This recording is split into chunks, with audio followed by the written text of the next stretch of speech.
Hello and welcome. Today we're diving into a specific disease affecting the urinary system, transitional cell carcinoma of the ureter. This is a type of cancer that arises in the lining of the ureter, the tube that carries urine from the kidney to the bladder. Understanding this disease is crucial for early detection and effective management. The exact cause of transitional carcinoma of the ureter is often multifactorial and not fully understood, but several risk factors have been identified. The most prominent is tobacco smoking. Chemicals in tobacco smoke are absorbed into the bloodstream, filtered by the kidneys, and concentrated in the urine, leading to exposure of the ureteral lining. Other risk factors include exposure to certain industrial chemicals, such as aromatic amines used in the dye and rubber industries. A history of bladder cancer is also a significant risk factor, as is chronic irritation or inflammation of the ureter, potentially due to recurrent infections or kidney stones. Finally, genetic predisposition may play a role in some cases. Transitional cell carcinoma of the ureter begins when healthy cells lining the ureter undergo genetic mutations, leading to uncontrolled growth and proliferation. These abnormal cells can form tumors within the ureteral lining. As the tumor grows, it can invade deeper layers of the ureter wall and potentially spread to nearby tissues, lymph nodes, and distant organs in a process called metastasis.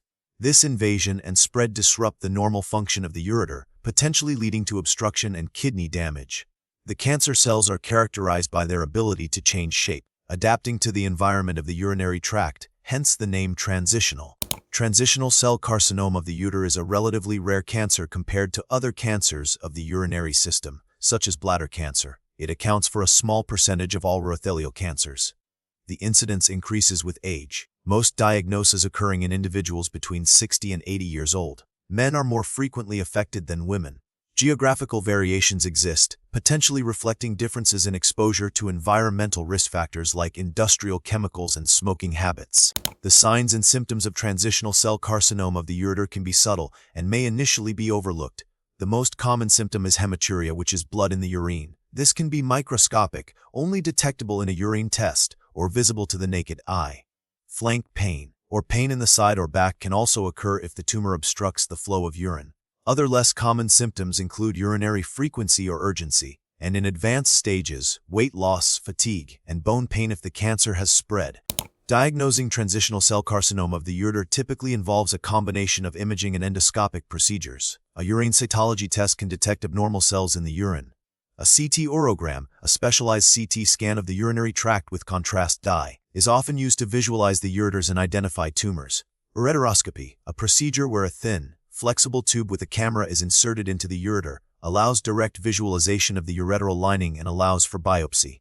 A biopsy, the removal of a tissue sample for microscopic examination, is crucial for confirming the diagnosis and determining the grade and stage of the cancer.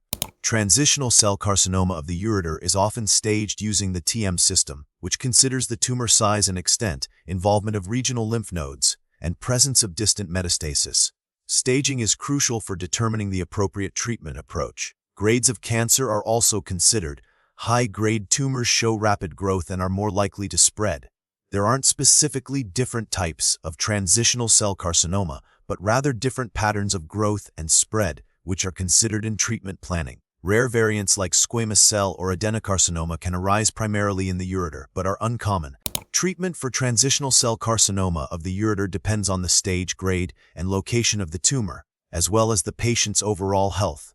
The primary treatment is usually surgery, which can range from a segmental resection, where only the affected portion of the ureter is removed, to a radical nephrourectomy, which involves removing the entire kidney and ureter, along with a cuff of the bladder. In some cases, endoscopic procedures can be used to remove small, low-grade tumors. Chemotherapy may be used before surgery, after surgery's adjuvant chemotherapy, or for advanced disease. Radiation therapy is sometimes used as an adjunct to surgery or for palliative care to relieve symptoms.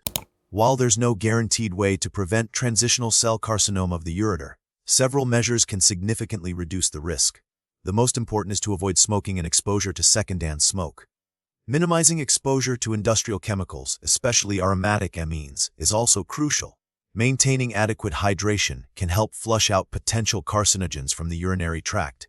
Regular check-ups and reporting any urinary symptoms, such as blood in the urine, to to a healthcare professional can lead to early detection and treatment.